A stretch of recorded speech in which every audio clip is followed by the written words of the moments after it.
Opening Hours with MyFin. Good morning viewers, opening hours with മൈഫിൻ്റെ പുതിയൊരു സെഷനിലേക്ക് എല്ലാ പ്രേക്ഷകർക്കും സ്വാഗതം. Good morning Sooraj sir. Happy morning Vishnu. ഏതായാലും ആദ്യം നമുക്ക് വിപണിയുടെ ഒരു അപ്ഡേറ്റ്സ് നോക്കാം. വിപണിയെ സംബന്ധിച്ച് നമ്മൾ ഇന്നലത്തെ ഒരു ട്രേഡിങ്ങിന് ഒരു സമാനമായ ഒരു ട്രേഡിംഗ് ആണ് നമുക്ക് ഈ ഒരു ആദ്യ സെഷനിൽ ഇപ്പോൾ കാണാൻ സാധിക്കുന്നത്. നിഫ്റ്റി 50യെ സംബന്ധിച്ച് 25,892 എന്നൊരു നിലയിലാണ് ട്രേഡിംഗ് തുടരുന്നത്. 58 പോയിൻറ്റിൻ്റെ ഇടിവ് നമുക്ക് കാണാൻ സാധിക്കുന്നുണ്ട്. ബാങ്ക് നിഫ്റ്റിയിലോട്ട് വരുമ്പോൾ 58,764 എന്നൊരു നിലയിൽ 168 പോയിൻറ്റിൻ്റെ ഇടിവാണ് കാണുന്നത്.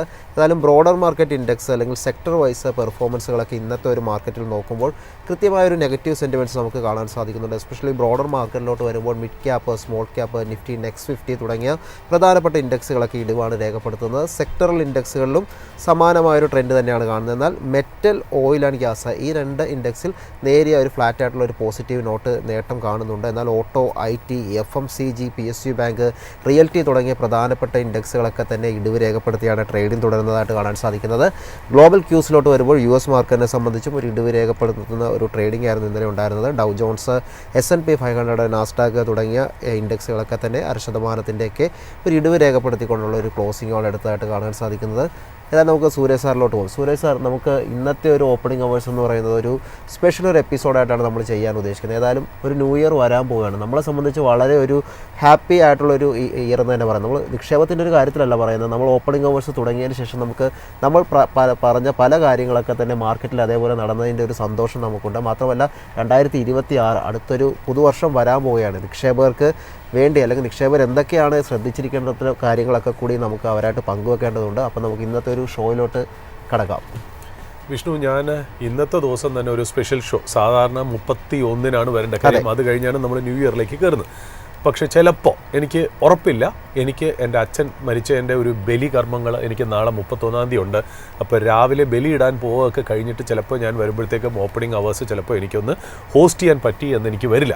അതുകൊണ്ട് തന്നെ പ്രേക്ഷകരോട് സംസാരിക്കാൻ ഏറ്റവും നല്ല അനുയോജ്യമായ ദിവസം ഡിസംബർ 30 എന്ന് ഞാൻ വിശ്വസിച്ചത് കൊണ്ടാണ് ഞാൻ കഴിഞ്ഞ ആഴ്ചമേ പറഞ്ഞത് ഡിസംബർ 30 നമുക്കൊരു സ്പെഷ്യൽ ഷോ ആയിട്ട് എടുക്കാം. ഈ സ്പെഷ്യൽ ഷോ എന്ന് പറഞ്ഞാൽ വേറെ ഒന്നുമില്ല. ഇപ്പം നമ്മളെ സംബന്ധിച്ച് നമ്മളെന്നും പ്രേക്ഷകരെ കൂടെ നിൽക്കാമെന്നുള്ള, നമുക്ക് മാർക്കറ്റിൽ ഒരുപാട് കാര്യങ്ങളൊന്നും ചെയ്യാൻ പറ്റില്ല വിഷ്ണു. നമ്മൾ വളരെ ചെറുതായിട്ടുള്ള ഒരു ആൾക്കാരാണ്, നമ്മൾ ഇൻസിഗ്നിഫിക്കൻ്റ് ആയിട്ടുള്ള ആൾക്കാരാണ് എന്നുള്ളൂ. നമ്മളെ സംബന്ധിച്ച് നമ്മൾ ഈ ഓപ്പണിംഗ് അവേഴ്സ് തന്നെ മൈഫിന് വേണ്ടിയിട്ട് നമ്മുടെ റിസർച്ച് ഡെസ്ക് നമ്മൾ എന്തുകൊണ്ട് ഈ പ്രോഗ്രാം നമ്മളിത് ഫ്രെയിം ചെയ്തു എന്നുള്ളതാണ് ഇമ്പോർട്ടൻ്റ് ആയിട്ടുള്ള പോയിന്റ്. അപ്പം നമ്മൾ പ്രേക്ഷകരോട് പറയുന്നൊരു കാര്യം എന്ന് വെച്ചാൽ, നമ്മുടെ മുന്നിൽ ഒരുപാട് സോഴ്സ് ചെയ്യുന്ന ഒരു ദിവസം ആയിരക്കണക്കിന് ഇൻഫർമേഷനും ന്യൂസുമാണ് നമ്മുടെ മുന്നിലേക്ക് വരുന്നത്. എന്നാൽ നമ്മൾ സ്റ്റോക്ക് മാർക്കറ്റിൽ അല്ലെങ്കിൽ എക്കണോമിക്സ് അല്ലെങ്കിൽ ഇന്ത്യൻ ഫിനാൻഷ്യൽ സിസ്റ്റത്തിൽ ഇൻവെസ്റ്റ് ചെയ്ത് പൈസ ഉണ്ടാക്കുന്ന ഒരു പ്രേക്ഷകനെ സംബന്ധിച്ച് ഈ 1000 ന്യൂസുകളും റെലവൻ്റ് അല്ല. ഇതിൽ ശരിക്കും പറഞ്ഞാൽ ഒരു 95-99% ന്യൂസും നമുക്ക് ആവശ്യമില്ലാത്തതാണ്. കാര്യം അത് നമുക്ക് കിട്ടിയോണ്ട് നമുക്കതൊരു പ്രോഫിറ്റബിൾ ട്രേഡ് ആക്കാനായിട്ട് യാതൊരു മാർഗ്ഗവും അതിനകത്തില്ല. അതൊരു അൺവാണ്ടഡ് നോയ്സ് ആണെന്നേ ഉള്ളൂ. അപ്പോൾ മൈഫിൻ്റെ ഓപ്പണിംഗ് അവേഴ്സ് കൊണ്ട് നമ്മൾ ചെയ്ത ഒരു കാര്യം എന്താണെന്ന് വെച്ചാൽ, നമ്മൾ ഈ അൺവാണ്ടഡ് ആയിട്ടുള്ള ന്യൂസിനെ കംപ്ലീറ്റ് മാറ്റി പ്രേക്ഷകൻ്റെ മുന്നിലേക്ക് ആവശ്യമുള്ള ന്യൂസ് മാത്രം അവതരിപ്പിക്കുക എന്നുള്ളത്. അതായത് നിങ്ങൾക്ക് ആ ന്യൂസ് കൊണ്ട് എങ്ങനെ പ്രോഫിറ്റ് ചെയ്യാം, ഒന്നാമത്തെ ന്യൂസിൽ ഇൻഫ്ലുവൻസ്ഡ് ആകാതിരിക്കാൻ നമ്മൾ ഹെൽപ്പ് ചെയ്തെന്ന് പറയാം. അബ്സല്യൂട്ട്ലി. പിന്നെ നമ്മുടെ ഒരു മാൻഡേറ്റ് എന്തായിരുന്നു എന്ന് വെച്ചാൽ, നമ്മൾ ഡെയിലി നടക്കുന്ന കാര്യങ്ങൾ, അതായത് നമ്മൾ global cues, US market, treasury market, oil market, commodity market, അല്ലെങ്കിൽ Russia, Ukraine, Middle East, China, ഇവിടെ നിന്നും വരുന്ന ഒരുപാട് ന്യൂസുകൾ ഒരു ദിവസമുണ്ട്. ഒരു സാധാരണ ബിസിനസ് ചാനലുകളൊക്കെ ഇത് പ്രേക്ഷകരുടെ മുന്നിലേക്ക് അവതരിപ്പിക്കുന്നത് ന്യൂസായിട്ടാണ്, അതായത് വാർത്തകളായിട്ടാണ് കൊടുക്കുന്നത്. അതായത് ഇന്ന കാര്യങ്ങൾ ഇവിടെ സംഭവിച്ചു, ഇതാണ് ആ ഡേറ്റ എന്നൊക്കെ പറയുമ്പോൾ മൈഫിൻ എന്താ ചെയ്തത്? മൈഫിൻ ആ ന്യൂസിനെ എടുത്ത് ആ ന്യൂസിൻ്റെ 2 വശവും എന്താണ് അത് കൊണ്ട് ഉണ്ടാവുന്ന ഒരു ഇമ്പാക്റ്റ് എന്ന് പറഞ്ഞു വയ്ക്കുന്ന ഒരു അക്കാഡമിക് പ്രോഗ്രാമായി നമ്മൾ ഓപ്പണിംഗ് അവേഴ്സിനെ മാറ്റി എന്നുള്ളത്. അതായത് നമുക്ക് സാധാരണ ജനങ്ങൾക്ക് ഈ ന്യൂസിനെ എങ്ങനെ മനസ്സിലാക്കണം, എങ്ങനെ ഇൻ്റർപ്രറ്റ് ചെയ്യണം എന്നുള്ളത്. ഇപ്പോൾ ഒരു കാര്യം നമുക്ക് ധൈര്യമായിട്ട് നമുക്ക് പറയാം. അതായത് നമ്മളെ സംബന്ധിച്ച് ഈ ഓപ്പണിംഗ് അവേഴ്സിൽ ശരിക്കും പറഞ്ഞാൽ ടാരിഫ് എന്താണ് ടാരിഫിൻ്റെ negative effect, positive effect, GDP manipulated ആണോ, ഫേക്ക് ആണോ, ഇതിനെക്കുറിച്ചൊക്കെ ഒരു പാഠം നമുക്ക് കൊടുക്കാൻ പറ്റി. അതായത് ഡെയിലി നമ്മുടെ മുന്നിൽ വരുന്ന ആ ന്യൂസിനെ നമ്മൾ അതിനെ ഡിസെക്റ്റ് ചെയ്ത്, ഡയഗ്നോസ് ചെയ്ത്, അതിനെ പഠിക്കാവുന്ന ഭാഷയിൽ, അതായത് എങ്ങനെയാണോ ഒരു എക്കണോമിക് ക്ലാസ് എടുക്കുന്നത്, ഒരു സ്റ്റോക്ക് മാർക്കറ്റ് ക്ലാസ് എടുക്കുന്നത്, അതേപോലെ ആ ന്യൂസിനെ നിങ്ങളുടെ മുന്നിലേക്ക് ഞങ്ങൾ അവതരിപ്പിച്ചു എന്നുള്ള. അപ്പോൾ ഈ 1 മണിക്കൂർ പ്രോഗ്രാം, അതായത് നമ്മൾ ഏതൊരു ചാനൽ, ഇപ്പം നമ്മുടെ പ്രമുഖ മീഡിയ ചാനലുകളിൽ എല്ലാ ദിവസവും വൈകുന്നേരം 8 തൊട്ട് 9 വരെയോ അല്ലെങ്കിൽ 7 തൊട്ട് 8 വരെയോ പ്രൈം ടൈമായിട്ട് അവർ 1 മണിക്കൂർ പ്രോഗ്രാം അവതരിപ്പിക്കാറുണ്ട്. പക്ഷെ അവർ കൂടുതലും ചെയ്യുന്നത് എന്താ, ഒരു ടോപ്പിക്ക് വെച്ചിട്ട് രാഷ്ട്രീയ പാർട്ടികളെ അല്ലെങ്കിൽ എക്സ്പേർട്സുകളെ വിളിച്ച് അതിൻ്റെ 2 വശങ്ങളും ആരായുന്ന ഒരു 1 അവർ പ്രോഗ്രാം ആണെങ്കിൽ, നമ്മൾ ഓപ്പണിംഗ് അവേഴ്സിൽ ചെയ്തത് രാവിലെ 9:30 മുതൽ 10:30 വരെ നമ്മൾ ചെയ്തത് ആ മാർക്കറ്റിനകത്ത് നമ്മൾ ഒരു ടെക്നിക്കൽ സെറ്റപ്പ് പറയുന്നുണ്ട്, മാർക്കറ്റ് അപ്ഡേറ്റ് എടുക്കുന്നുണ്ട്. അതുകൂടാതെ അന്ന് രാവിലെ നടന്ന എല്ലാ ഗ്ലോബൽ ക്യൂസും, അതായത് ഗ്ലോബൽ മാർക്കറ്റ് US മാർക്കറ്റിൽ നിന്ന് കിട്ടുന്ന ഹാൻഡ് ഓവർ ഡീറ്റെയിൽസ് ഉൾപ്പെടെ ഇന്ത്യൻ മാർക്കറ്റിൽ നടന്ന ഇമ്പോർട്ടൻ്റ് ആയിട്ടുള്ള കാര്യങ്ങളും കൂടെ ചേർത്ത് വെച്ച് ഈ 1 മണിക്കൂറിനുള്ളിൽ ഒരു ഒരു അക്കാഡമിക് ഒരു ഷെയ്ഡോടുകൂടി നിങ്ങളുടെ മുന്നിലേക്ക് അവതരിപ്പിക്കുന്ന ഒരു സാധാരണ ഡേറ്റ. ഇപ്പോൾ എന്തുകൊണ്ടും നമ്മൾ ഒരു പ്രാവശ്യം എൻ്റെ അടുത്തൊരു പ്രേക്ഷകൻ വഴി കണ്ടപ്പോൾ പറഞ്ഞത്, ഈ RBIയുടെ മോണിറ്ററി പോളിസി വരുമ്പോൾ ഹോക്കിഷ് ആൻഡ് ഡോവിഷ് എന്ന് പറഞ്ഞ സ്റ്റേറ്റ്മെൻറ്റ് ഉണ്ട്. നമ്മൾ ഒരു പ്രാവശ്യം ഇതേപോലെ RBIയുടെ ഇൻട്രസ്റ്റ് റേറ്റ് കട്ട് ചെയ്തപ്പോൾ എന്താണ് ഹോക്കിഷ് സ്റ്റാൻഡ്, എന്താണ് ഡോവിഷ് സ്റ്റാൻഡ് എന്ന് അക്കാഡമിക്കലി നമ്മളൊന്ന് നമ്മുടെ പ്രേക്ഷകരായിട്ട് ഷെയർ ചെയ്തു.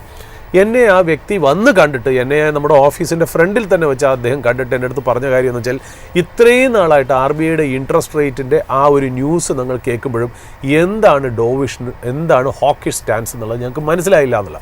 അപ്പോൾ മൈഫിനെ സംബന്ധിച്ച്, നമ്മളെ സംബന്ധിച്ച് നമ്മൾ മാർച്ചോട് കൂടിയാണ് ഈ ഓപ്പണിംഗ് അവേഴ്സ് തുടങ്ങിയത്. നമുക്ക് ഇതുവരെ വളരെ സന്തോഷകരമായിട്ടാണ് നമുക്ക് കുറേ കാര്യങ്ങൾ നമുക്ക് അവതരിപ്പിക്കാൻ പറ്റിയത്. പിന്നെ പല കാര്യങ്ങൾ അവതരിപ്പിക്കുമ്പോൾ അതിനകത്ത് തെറ്റുകളുണ്ടാവാം, അല്ലെങ്കിൽ ഞങ്ങളുടെ ഭാഗത്തുനിന്ന് ശ്രദ്ധക്കുറവുകളുണ്ടാവും. പക്ഷേ ഒരു ഹ്യൂമൻ എന്നുള്ള രീതിയിലും നമ്മൾ ഈ പറയുന്ന പോലെ ഒരു വാർത്താ ചാനൽ അല്ലാത്ത സ്ഥിതിക്കും നിങ്ങൾ അതിനെ ക്ഷമിക്കുമെന്ന് നമ്മൾ വിശ്വസിക്കുന്നു എന്നുള്ളൊരു തുടക്കം, ഒരു ആമുഖത്തോടു കൂടി തന്നെ ഞാൻ ഇന്നത്തെ സ്പെഷ്യൽ ഷോ ഞാനൊന്ന് പോകാം. അപ്പോൾ മൈഫിൻ എന്നും നിങ്ങളുടെ കൂടെ ഈ ഓപ്പണിംഗ് അവേഴ്സ് വഴി അന്നാത് നടക്കുന്ന ഓരോ വാർത്തകൾ നിങ്ങളുടെ മുന്നിലേക്ക് ഞങ്ങൾ എത്തിക്കുമ്പോൾ അതിനെ ബേസിക്കായിട്ട് നിങ്ങൾക്ക് മനസ്സിലാവുന്ന രീതിയിലായിരിക്കും ഞങ്ങൾ അവതരിപ്പിക്കുന്നത്. അതിൻ്റെ ഇമ്പാക്റ്റ് എന്താണെന്നും അത് വെച്ചിട്ട് നിങ്ങൾക്ക് സ്റ്റോക്ക് മാർക്കറ്റിൽ അല്ലെങ്കിൽ നിങ്ങളുടെ ലൈഫിൽ എങ്ങനെ പ്രോഫിറ്റ് ചെയ്യാം എന്നുള്ളതായിരിക്കും ഞങ്ങളുടെ മാൻഡേറ്റായിട്ട് ഞങ്ങൾ എടുത്തിരിക്കുന്നത് എന്നുള്ള ഒരു കാര്യം. രണ്ടാമത്തെ കാര്യം, നമ്മൾ പറഞ്ഞില്ലേ, ഈ മാർക്കറ്റ് എന്ന് പറഞ്ഞാൽ വളരെ ഡൈനാമിക് ആയിട്ടുള്ളൊരു കാര്യമാണ്. അതായത് നമ്മളിപ്പോൾ 2021 നമ്മൾ അമേരിക്കൻ സ്റ്റോക്സിനെ കുറിച്ച് സംസാരിച്ചിട്ടില്ല. എന്നാൽ 2025 ആയപ്പോഴത്തേക്കും ഏറ്റവും വലിയ പെർഫോമൻസ് സ്റ്റോക്കായി. അപ്പം നമുക്ക് ഓരോ പ്രാവശ്യവും പ്രേക്ഷകൻ്റെ മുന്നിൽ വന്നിട്ട്, ഞാനൊരു എക്സാമ്പിൾ അമേരിക്കൻ മാർക്കറ്റ് പറഞ്ഞു എന്നേ ഉള്ളൂ, നമ്മൾ ഇന്ത്യൻ മാർക്കറ്റിലാണ് കോൺസെൻട്രേറ്റ് ചെയ്യുന്നത്. ഓരോ പ്രാവശ്യവും പ്രേക്ഷകൻ്റെ മുന്നിലേക്ക് ഇത് നോക്കിക്കോളൂ, ഇതാണ് ഇമ്പോർട്ടൻറ്റ് ന്യൂസ്, അല്ലെങ്കിൽ നാളെ ഇത് നോക്കിക്കോളൂ, ഇതാണ് ഇമ്പോർട്ടൻറ്റ് ന്യൂസ് എന്ന് പറഞ്ഞു നമ്മളെ ഡിപ്പെൻഡ് ചെയ്ത് എന്നും നിൽക്കരുതെന്നാണ് നമ്മുടെ ആഗ്രഹം. അതായത് നമ്മുടെ ഒരു സാധാരണ പ്രേക്ഷകൻ, അത് നമ്മളെന്ന് മാത്രമല്ല, മൈഫിൻ മാത്രമല്ല, ഏതൊരു ചാനലിനെയും ഡിപ്പെൻഡ് ചെയ്തായിരിക്കരുത് നിങ്ങൾ മുന്നോട്ട് പോകേണ്ടത്. അതായത് ഒരു ഡെമി ഗോഡ്സിനെ ക്രിയേറ്റ് ചെയ്യേണ്ട കാര്യമില്ല. നിങ്ങൾക്ക് സ്വന്തമായിട്ടൊരു അറിവ് ക്രിയേറ്റ് ചെയ്യാൻ പറ്റിയാൽ നിങ്ങൾക്ക് സ്വന്തം കാലിൽ നിൽക്കാം. അതായത് ലോകത്ത് ഇൻഫ്ലേഷൻ എഗെയിൻസ്റ്റ് ഏറ്റവും വലിയ ഹെഡ്ജ് എന്ന് പറയുന്നത് നമ്മുടെ നോളജ് ഇൻക്രീസ് ചെയ്യിക്കുക എന്നുള്ളതാണ്. അതുകൊണ്ട് തന്നെ നമ്മൾ നമ്മുടെ പ്രേക്ഷകർക്ക് പറഞ്ഞു കൊടുത്തു നമ്മൾ മനസ്സിലാക്കിയ ഒരു കാര്യം നമ്മുടെ എല്ലാ പ്രേക്ഷകരും ഒരു finance, economy, business, stock market ബാക്ക്ഗ്രൗണ്ടിൽ നിന്ന് വന്നതല്ല. ചിലപ്പോൾ അവരുടെ വിദ്യാഭ്യാസം കൊണ്ടോ തൊഴിൽ കൊണ്ടോ അവരൊരിക്കലും ഒരു ഫിനാൻസ് ബാക്ക്ഗ്രൗണ്ടിൽ നിന്ന് വരണവരില്ല. ചിലപ്പോൾ മാർക്കറ്റിങ്ങിലുണ്ട്, ഡോക്ടർമാരുണ്ട്, വക്കീലന്മാരുണ്ട്, എഞ്ചിനീയർമാരുണ്ട്.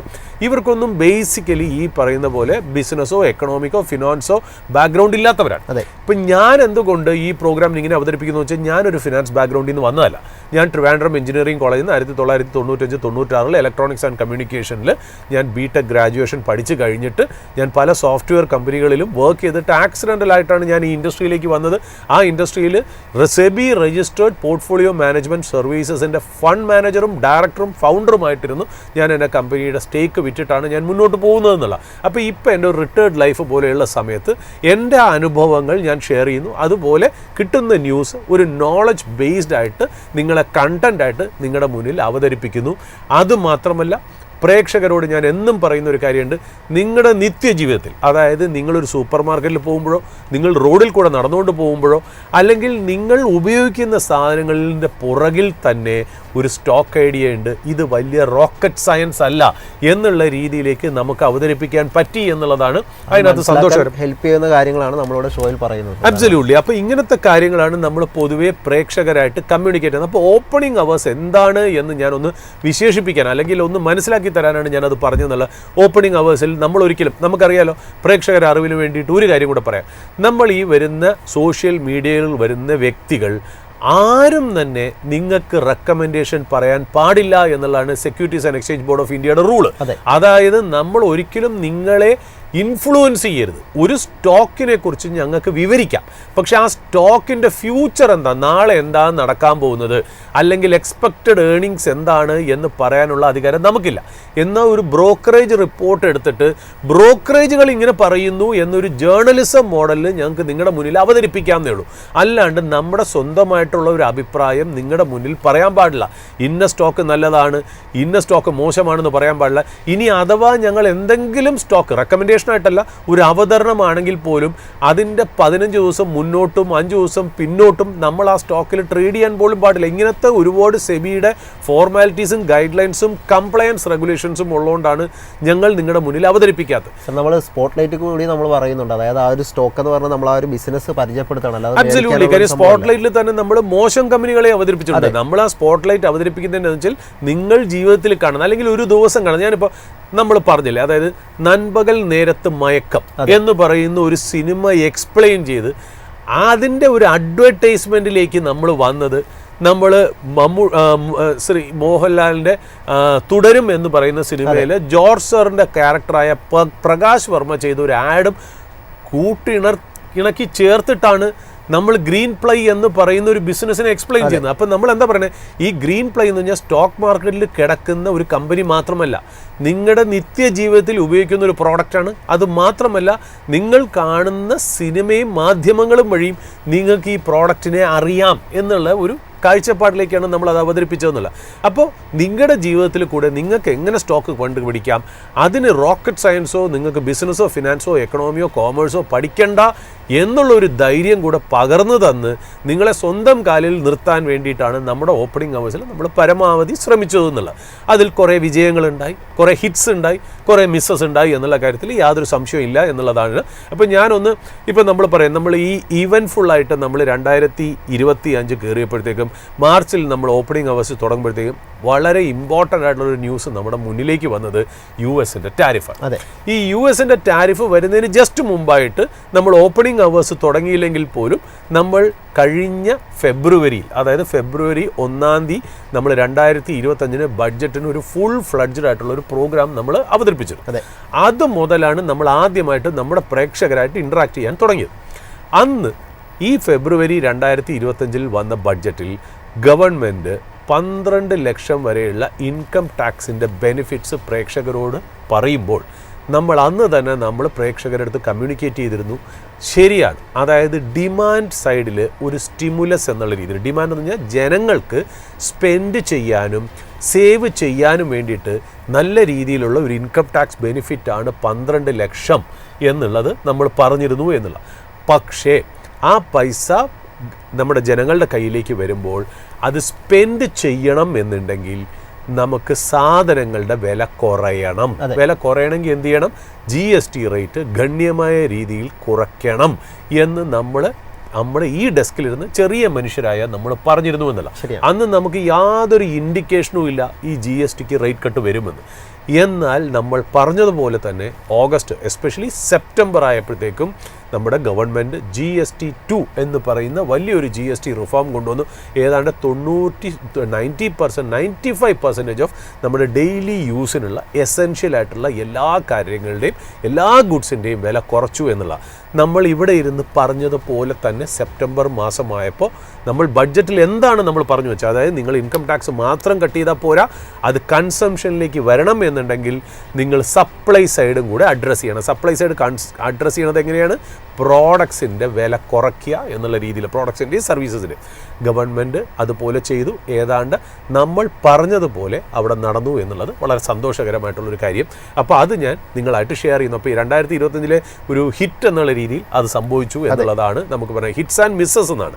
അപ്പോൾ രണ്ടാമത് വേറൊരു കാര്യം, നമ്മൾ ഈ പറഞ്ഞ പോലെ അത് കഴിഞ്ഞിട്ട് നമ്മൾ ഈ ടാരിഫിൻ്റെയൊക്കെ ചുറ്റുവട്ടത്തുള്ള സമയത്ത് 12th മാർച്ചിലാണെന്ന് തോന്നുന്നു ഇൻഡസിൻഡ് ബാങ്കിൻ്റെ ഒരു ഇഷ്യൂ വന്നു. ഇൻഡസിൻഡ് ബാങ്കിൻ്റെ ഒരു ലോണിൻ്റെ ഒരു ഫ്രോഡ് ഇഷ്യൂസ് റിപ്പോർട്ട് ചെയ്ത് അന്ന് രാവിലെ നമ്മുടെ മുന്നിൽ, നമ്മുടെ ഈ ലോകത്തിന് മുന്നിലേക്ക് ബ്രേക്കിംഗ് ന്യൂസായിട്ട് വന്നപ്പോൾ നമ്മൾ അന്ന് ഓപ്പണിംഗ് അവേഴ്സിന് കയറുന്നതിന് ജസ്റ്റ് മുമ്പായിട്ട് നമ്മുടെ റിസർച്ച് ഡിപ്പാർട്ട്മെൻറ്റിൽ ഇരുന്ന് നമ്മൾ ഡിസ്കസ് ചെയ്തപ്പോൾ നമ്മൾ പറഞ്ഞു, ഇങ്ങനെ ഒരു സ്കാം വരുന്നു എന്നുണ്ടെങ്കിൽ ഇതിൻ്റെ തലപ്പത്തിരിക്കുന്നവരെ അറിയാതെ ഇത് ചെയ്യില്ല എന്ന് പറഞ്ഞു. ഇത് ഒരിക്കലും അന്ന് മാധ്യമങ്ങൾ റിപ്പോർട്ട് ചെയ്തിട്ടില്ല. എന്താ ഒരു നാഷണൽ ചാനലോ ഒരു ഇൻ്റർനാഷണൽ ചാനലോ ഒരു റീജിയണൽ ചാനലോ പോലും ഇത് റിപ്പോർട്ട് ചെയ്യാത്ത സമയത്ത് നമ്മൾ അവിടെ നിന്ന് പറഞ്ഞു, ഇതിൻ്റെ തലപ്പത്ത് ഉള്ളവർ അറിയാതെ ഇത് നടക്കില്ല എന്ന് നമുക്ക് തോന്നിയെന്ന് മാത്രം. ഇത് നമുക്കറിയാനായിട്ട് മാജിക് വാൻഡോ അല്ലെങ്കിൽ നമുക്കിത് അറിയാനായിട്ടുള്ളൊരു നോസ്ട്രഡാമസിൻ്റെ പ്രഡിക്ഷൻ കഴിവുകളൊന്നുമില്ല.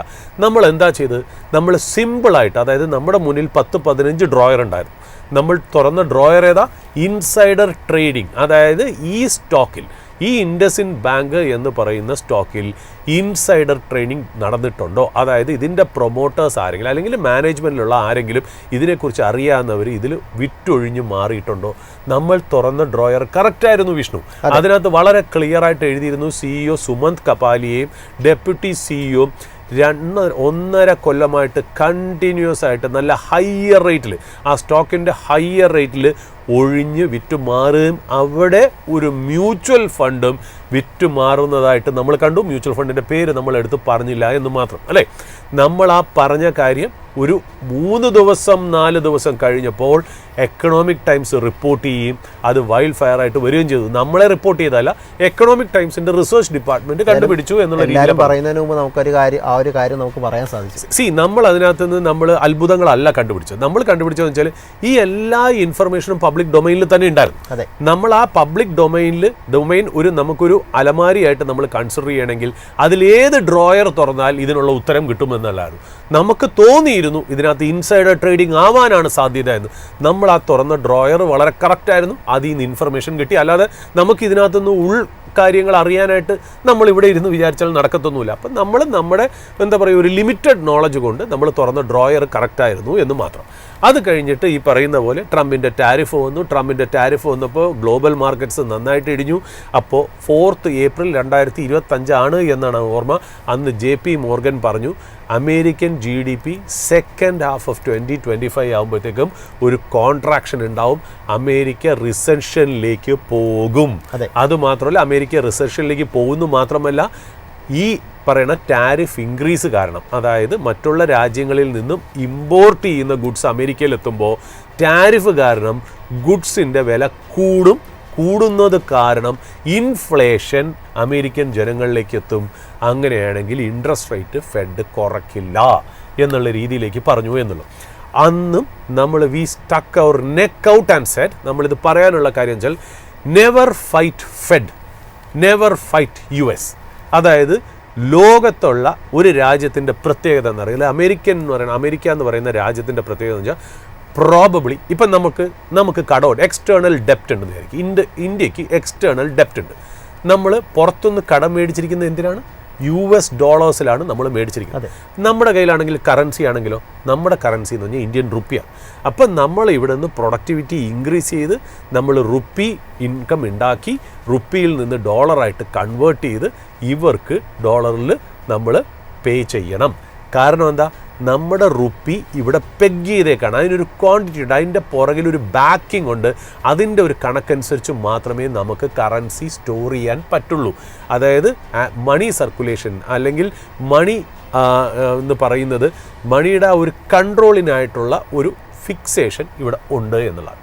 എന്നാൽ അമേരിക്ക പോലുള്ള രാജ്യങ്ങൾ അങ്ങനെയല്ല. നമ്മൾ ഇന്നലെയും പറഞ്ഞു, ബ്രണ്ടൻ വുഡ്സോടുകൂടി അമേരിക്കൻ US ഡോളേഴ്സിന് ഗോൾഡുമായിട്ടുള്ള ബന്ധം എടുത്തു കളഞ്ഞപ്പോൾ അവർക്ക് ആവശ്യത്തിന് പ്രിൻ്റ് ചെയ്യാൻ കഴിവായി എന്നാണ്. അതിനാണ് നമ്മൾ ഫിയറ്റ് കറൻസി എന്ന് പറയുന്നത്. അപ്പോൾ America is probably the only country in the world who has got ഡെപ്റ്റ്, കടം, in their own currency.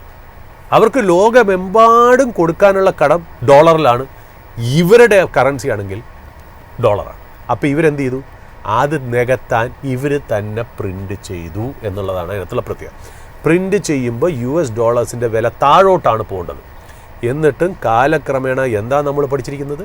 $US കയറിപ്പോകുന്നതായിട്ടാണ് കണ്ടിരിക്കുന്നത്. ഇപ്പോൾ ഇന്ത്യയിൽ തന്നെ നമ്മൾ അടുത്ത കാലത്ത് 91 റുപ്പീസിലേക്ക് എത്തി എന്ന് നമ്മൾ പറഞ്ഞല്ലോ എഗെയിൻസ്റ്റ് ഡോളർ. നമ്മൾ 1990 18 രൂപയായിരുന്നു ഒരു ഡോളർ. 2014 ആയപ്പോൾ $63.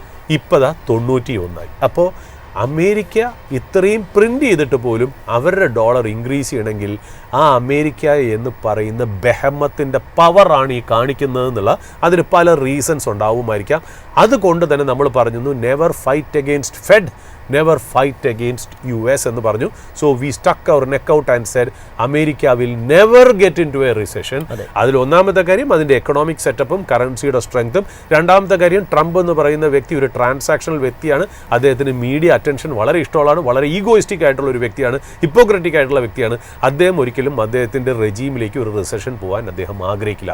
നമ്മൾ പറഞ്ഞ പോലെ തന്നെ ആസ് വി സ്പീക്ക് ഇന്ന് അമേരിക്കൻ GDP 4.3% എന്ന് പറയുന്ന ഫാൻറ്റാസ്റ്റിക് ആയിട്ടുള്ള ഗ്രോത്ത്. മാർക്കറ്റ് എക്സ്പെക്റ്റേഷൻ 3.1 ആയിരുന്നു എന്നുള്ളതായിരുന്നു. അമേരിക്കയിൽ റിസെഷൻ്റെ സംസാരം പോലുമില്ല. US stock market is at all time high. അത് മാത്രമല്ല ഈ പറയുന്ന പോലെ നമ്മൾ ഈ പറഞ്ഞല്ലോ ഈ റേറ്റ് കട്ട് പോലും ഉണ്ടാവില്ല എന്നാണ് മോർഗൻ സ്റ്റാൻലി പറഞ്ഞത്. നമ്മൾ പറഞ്ഞു നമ്മൾ കാണുന്നത് ഈ കൊല്ലം 2 റേറ്റ് കട്ട് ഉണ്ടാവുമെന്ന് നമ്മൾ പറഞ്ഞിരുന്നു. നമ്മൾ പറഞ്ഞതിനപ്പുറം 2 റേറ്റ് കട്ടല്ല 3 റേറ്റ് കട്ട്, അതായത് 25 ബേസിസ് പോയിൻറ്റ്സ് വെച്ച് 75 ബേസിസ് പോയിൻറ്റ്സ് ആണ് റേറ്റ് കട്ട് ഉണ്ടായിരിക്കണേ എന്നുള്ളതാണ്. അതുമാത്രമല്ല എക്കണോമിസ്റ്റുകളെല്ലാം പറഞ്ഞെന്താ അമേരിക്കൻ ടാരിഫ് അമേരിക്കയ്ക്ക് തന്നെ ദോഷം ചെയ്യും എന്നുള്ള. നമ്മൾ പറഞ്ഞെന്താ ഈ ടാരിഫ് ആയിരിക്കും ഈ അമേരിക്കയിലേക്ക് ഏറ്റവും കൂടുതൽ പൈസ കൊണ്ടുവരുന്നതെന്ന്. ഇന്നുള്ള കണക്ക് വന്നിരിക്കുന്നത് എന്താ, ടാരിഫ് മുഖാന്തരം ഈ വച്ചിരിക്കുന്ന ടാരിഫുകൾ മുഖാന്തരം $200 ബില്യൺ അഡീഷണൽ റവന്യൂ ആണ്. അതായത് ഒരു മാസം $30 ബില്യൺ റവന്യൂ വരെ അമേരിക്കൻ എക്കണോമിക്ക് കിട്ടുന്നുണ്ട് എന്നുള്ളതാണ് നമ്മൾ വളരെ ക്ലിയർ ആയിട്ട് നമ്മൾ ഫിഗർ പറഞ്ഞില്ലെങ്കിലും tariff will never hurt US economy എന്നുള്ള രീതിയിൽ പറഞ്ഞു.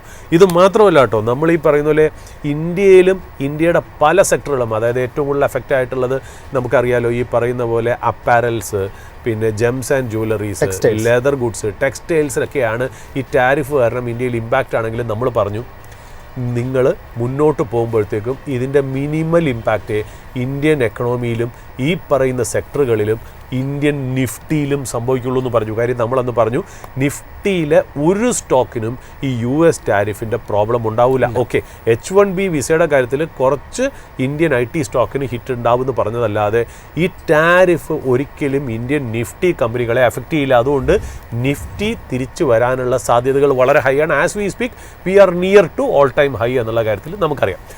എന്നാൽ നമ്മൾ ഒരു കാര്യം കൂടി പറഞ്ഞിരുന്നു, ഈ ടെക്സ്റ്റൈൽ സ്റ്റോക്സിലും ഈ ഫ്രോസൺ ഫുഡ് അല്ലെങ്കിൽ ഈ ഷ്രിംപ് എക്സ്പോർട്ട് കമ്പനികളിലും വലിയ രീതിയിൽ ഇമ്പാക്റ്റ് ഉണ്ടാവില്ല. ഇപ്പം നമ്മുടെ മുന്നിൽ വരുന്ന എക്സ്പോർട്ട് ഫിഗേഴ്സ്, ഗ്ലോബൽ എക്സ്പോർട്ട് ആയാലും ശരി US എക്സ്പോർട്ട് ആയാലും ശരി, ടാരിഫ് വന്ന ആദ്യ കാലത്തൊരു ഡിപ്പ് വന്നെങ്കിൽ പോലും ഇത് നല്ല രീതിയിൽ പിക്കപ്പ് ചെയ്ത് തിരിച്ചു വന്നിരിക്കുന്നു എന്നുള്ള നമ്മൾ അതിനകത്ത് പറയുമ്പോണ്ടല്ലോ, നമ്മൾ ഈ സ്പോട്ട്ലൈറ്റിൽ നമ്മൾ ഈ ട്രേഡ് ടാരിഫൊക്കെ വന്ന സമയത്ത് നമ്മളൊരു സ്റ്റോക്ക് അവതരിപ്പിച്ചിരുന്നു. അതായത് പേൾ ഗ്ലോബൽ എന്ന് പറയുന്ന കമ്പനിയുടെ ബിസിനസ് ടാരിഫ് ടൈമിൽ അതിൻ്റെ ഷെയറിൻ്റെ വില 966 റുപ്പീസ് വന്ന ആ സ്റ്റോക്ക് ഇന്ന് എത്രയ്ക്കാണ് ട്രേഡ് ചെയ്യണമെന്ന് അറിയോ വിഷ്ണു?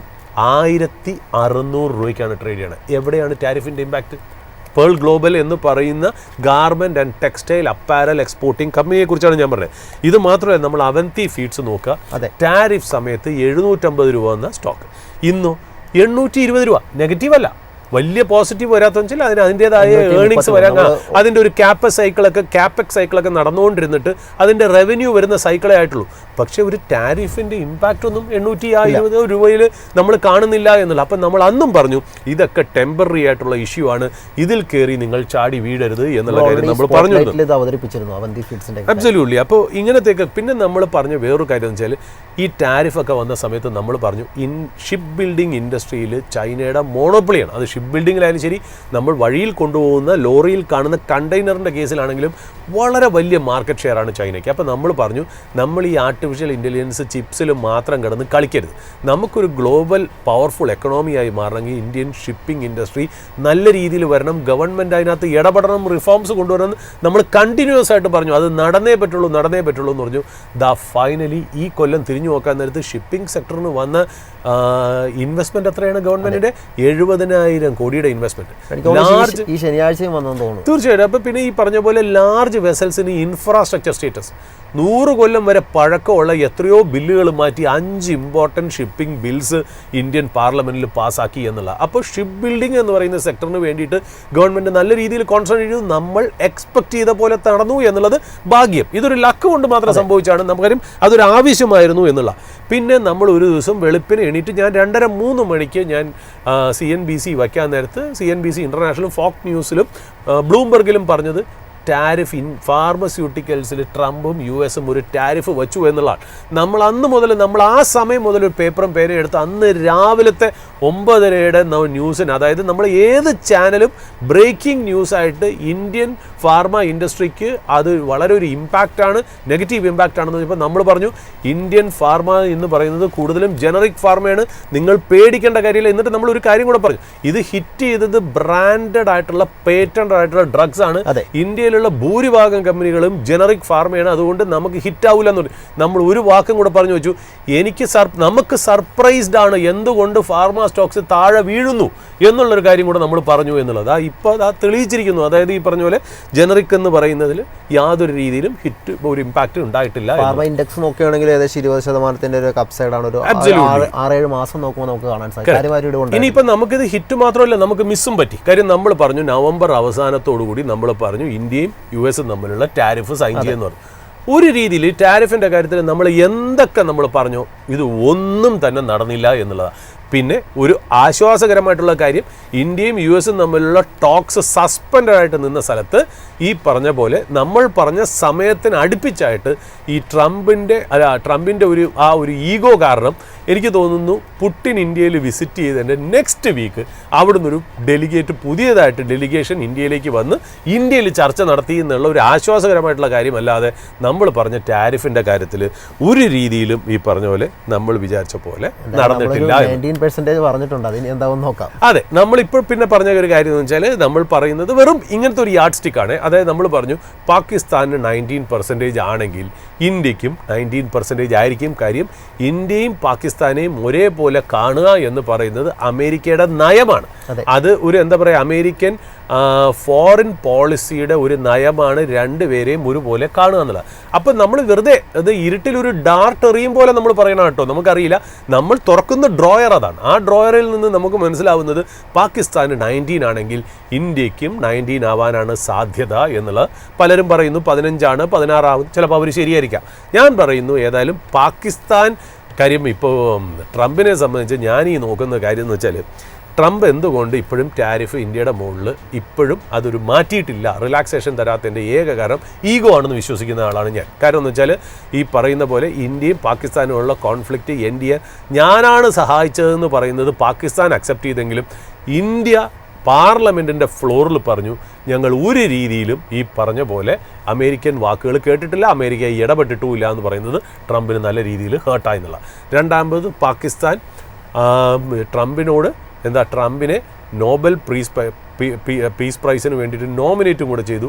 ഇന്ത്യ അത് ചെയ്തില്ല. അപ്പോൾ ഒരു ചെറിയൊരു സ്നേഹം അങ്ങോട്ടേക്ക് ഒന്ന് ചാഞ്ഞേൻ്റെ പ്രകാരമാണ് നമുക്ക് മേൽ ഒരു ഈഗോയിസ്റ്റിക് ആയിട്ടുള്ള ഒരു ടാരിഫ് ഇപ്പോഴും കിടക്കുന്നതെന്നുള്ള. But over a period of time മറ്റുള്ള പ്രഷറും റിയാലിറ്റിയൊക്കെ വരുമ്പോൾ ട്രംപ് അത് റോൾ ചെയ്യുമ്പോൾ എത്രത്തോളം റോൾ ബാക്ക് ചെയ്യും എന്നുള്ളതാണ് നമ്മൾ പറയുന്നത്. അപ്പോഴും പാകിസ്ഥാൻ്റെ ആ ലെവലിലേക്ക് വരെ കൊണ്ടുവരണം, അല്ലെങ്കിൽ ആ നയതന്ത്രം കറക്റ്റ് രീതിയിൽ നടക്കില്ല എന്നുള്ള രീതിയിൽ നമ്മൾ പറഞ്ഞിരുന്നു. So let's wait and see. അപ്പോൾ നമ്മളെ സംബന്ധിച്ച് നമുക്ക് കുറേ ആശ്വാസകരമായിട്ടും കുറച്ച് ഹിറ്റ്സും കുറച്ച് മിസ്സസും ഒക്കെ തന്ന ഒരു മിക്സ്ഡ് ആയിട്ടുള്ള ഒരു ഇയർ ആയിരുന്നു 2025 എന്ന് പറയുന്നത്. ഇനി 2026 എങ്ങനെയാണ് എന്നുള്ളതാണ് വിഷ്ണു നമ്മുടെ അടുത്ത് ചോദിച്ചല്ലേ. അതാണല്ലോ വിഷ്ണുവിന് ഒന്ന് ഡൗട്ടായിട്ട് വിഷ്ണു ചോദിച്ചത്. ഇൻവെസ്റ്റേഴ്സ് എന്തൊക്കെയായിരിക്കണം അടുത്തൊരു വർഷത്തിലോട്ട് പോകുമ്പോഴത്തേക്ക് ശ്രദ്ധിക്കേണ്ടത് വിഷ്ണു? ഇതിനകത്ത് ആദ്യം തന്നെ ഇനിയിപ്പോൾ നമുക്ക് നടക്കാൻ പോണ ഇമ്പോർട്ടൻ്റ് ആയിട്ടുള്ളൊരു കാര്യം ഫെബ്രുവരി 1 ഈ പറയുന്ന പോലെ ബഡ്ജറ്റ് വരുന്നതാണ്. ബഡ്ജറ്റ് സൺഡേ ആണെന്നുള്ളതാണ് ഇപ്രാവശ്യത്തെ പ്രത്യേകത. ബഡ്ജറ്റ് ഇപ്രാവശ്യം സൺഡേ ആണ്. സൺഡേ അവതരിപ്പിക്കുമോ എന്നുള്ള കാര്യം സൺഡേ അവതരിപ്പിക്കുമെങ്കിൽ മാർക്കറ്റ് ഓപ്പൺ ആയിരിക്കുമോ എന്നുള്ളതായിരിക്കും ഇനി നമ്മൾ ജാനുവരി തുടങ്ങുമ്പോൾ ഡിസ്കഷൻസ് വരാൻ പോകണം. രണ്ടാമത് ഇനി നിങ്ങൾക്ക് വരാൻ പോകുന്നൊരു ഡിസ്കഷൻ പ്രേക്ഷകരെ ശ്രദ്ധയിലേക്ക് ഞാൻ പറയുന്നു. ഇനി മുതൽ നിങ്ങൾ ഏത് വീഡിയോ, അത് യൂട്യൂബിൻ്റെ വ്ളോഗേഴ്സ് ആയാലും ശരി, ഇൻഫ്ലുവൻസ് ആയാലും ശരി, ക്യാപിറ്റൽ മാർക്കറ്റിലുള്ള ബ്രോക്കേഴ്സ് ആയാലും ശരി, കമ്പനികളായാലും ശരി, ഇനി 2026 തുടങ്ങുമ്പോഴും ഇന്ത്യൻ മാർക്കറ്റ് ഭേദപ്പെട്ട രീതിയിൽ റിക്കവർ ചെയ്തില്ല, US market continues to scale high എന്ന് വിചാരിക്കുക. ഇനി നിങ്ങൾ കാണാൻ പോകുന്ന വീഡിയോകളൊക്കെ എന്തായിരിക്കും അറിയും, ഒരു ഇന്ത്യക്കാരന് എങ്ങനെ US സ്റ്റോക്കിലും ഗ്ലോബൽ സ്റ്റോക്കിലും ഇൻവെസ്റ്റ് ചെയ്യാം. ഇനി ഇങ്ങനത്തെ വീഡിയോകൾ നിങ്ങളുടെ മുന്നിലേക്ക് വരും എന്നുള്ള കാര്യത്തിൽ യാതൊരു സംശയവും എനിക്ക് തോന്നുന്നില്ല. അതായത് നിങ്ങൾക്ക് ഒരു കൊല്ലം എത്ര രൂപ പുറത്തേക്ക് കൊണ്ടുപോകാം, അവിടെ ഏതൊക്കെ കമ്പനികൾ സ്റ്റോക്കിൽ ഇൻവെസ്റ്റ് ചെയ്യാം. അതുമാത്രമല്ല, നിങ്ങൾ ഇൻവെസ്റ്റ് ചെയ്യുമ്പോൾ നിങ്ങൾ ഇന്ത്യ മാത്രം ഇൻവെസ്റ്റ് ചെയ്യരുത്, നിങ്ങൾ ഗ്ലോബലി അതിനെ ഡൈവേഴ്സിഫൈ ചെയ്യണം. ഗ്ലോബൽ സ്റ്റോക്കും കൂടെ ഇതെല്ലാം കയറി കഴിഞ്ഞിട്ടാണ് ഇതൊക്കെ വരണമെന്ന് ആലോചിക്കണം. ഇത് കഴിഞ്ഞ കൊല്ലവും പറഞ്ഞില്ല, അതിൻ്റെ മുമ്പത്തെ കൊല്ലവും പറഞ്ഞില്ല. ഇതെല്ലാം കയറി പീക്കായിട്ട് നിൽക്കുമ്പോഴാണ് നമുക്ക് ഈ പറയുന്നത് എന്നുള്ളത്. അതായത് ഇനി പറയാൻ പോകണമെന്ന് വെച്ചാൽ നിങ്ങൾക്ക് നിങ്ങൾ പൈസ ഇത്രയും നാളും പറഞ്ഞത് എന്താ, സ്മോൾ ക്യാപ്പും മിഡ് ക്യാപ്പും ലാർജ് ക്യാപ്പും ഡൈവേഴ്സിഫൈ ചെയ്യണം. പിന്നെ പറഞ്ഞു അസറ്റ് അലോക്കേഷൻ ആയിരിക്കണം. അതായത് ഇക്വിറ്റീസ് ഇത്ര വേണം, ബോണ്ട്സ് ഇത്ര വേണം, ഗോൾഡ് ഇത്ര വേണം, ലിക്വിഡ് മണി ഇത്ര വേണം, റിയൽ എസ്റ്റേറ്റിൽ ഇത്ര വേണം, ഗോൾഡ് വേണം, പ്രഷ്യസ് മെറ്റൽ വേണം. അതിൻ്റെ കാലവും കഴിഞ്ഞു, ഇതെല്ലാം കയറി കഴിഞ്ഞു. ഇനി വരാൻ പോകണ എന്താ, നിങ്ങൾ സ്റ്റോക്സിൽ തന്നെ നിങ്ങൾ ജോഗ്രഫിക്കലി നിങ്ങൾ ഡൈവേഴ്സിഫൈ ചെയ്യണം. അതൊക്കെ ഞാൻ തെറ്റാണെന്ന് പറയില്ല, അതൊക്കെ കറക്റ്റ് ആയിരിക്കാം, നല്ലതായിരിക്കാം. പക്ഷേ ഇനി വരാൻ പോകുന്ന ട്രെൻഡാണ് ഞാൻ പറയാൻ പോകുന്നത്. നിങ്ങൾക്ക് എങ്ങനെ ഗ്ലോബൽ സ്റ്റോക്കിൽ ഇൻവെസ്റ്റ് ചെയ്യാം, നിങ്ങൾ ഇന്ത്യയിൽ മാത്രം ഇൻവെസ്റ്റ് ചെയ്താൽ പോരാ, ഡൈവേഴ്സിഫൈ ചെയ്യണം. ഇതെല്ലാം വരും എന്നുള്ളതാണ് ഞാൻ മനസ്സിലാക്കുന്നത്. പിന്നെ മൂന്നാമത് നമ്മൾ എപ്പോഴും പറഞ്ഞു, അതായത് ഇന്ത്യയുടെ GDP ഫിഗേഴ്സിൻ്റെ കാൽക്കുലേഷനിൽ ഒരു ചെറിയൊരു പ്രോബ്ലം ഉണ്ട്. അതായത് ഒരു പഴഞ്ചൻ രീതിയിൽ നമുക്കറിയാം, IMF പോലും C ഗ്രേഡാണ് തന്നിരിക്കുന്നത്. അതായത് 2014 ഈ ഗവൺമെൻറ് അധികാരത്തിൽ വന്നതിന് ശേഷം 2015 പുതിയ GDP സീരീസ് അവതരിപ്പിക്കുമ്പോൾ ബേസ് ഇയർ എടുത്തിരിക്കുന്നത് 2011ഉം 12ഉമാണ്. അപ്പോൾ ഒന്നില്ലെങ്കിൽ എല്ലാ 5 കൊല്ലം കഴിയുമ്പോഴും ഇതിനെ ഒന്ന് റിവൈസ് ചെയ്യണം, അല്ലെങ്കിൽ 10 കൊല്ലം കഴിയുമ്പോൾ ബേസ് ഇയർ ഒന്ന് മാറ്റണം. ആ ബേസ് ഇയർ ഇന്ത്യ ശരിക്കും പറഞ്ഞാൽ 2020 21 ഒന്ന് മാറ്റണമായിരുന്നു എന്നുള്ളതാണ്. എന്നാൽ ഗവൺമെൻറ് മാറ്റിയില്ല, പുതിയ സീരീസ് കൊണ്ടുവന്നില്ല.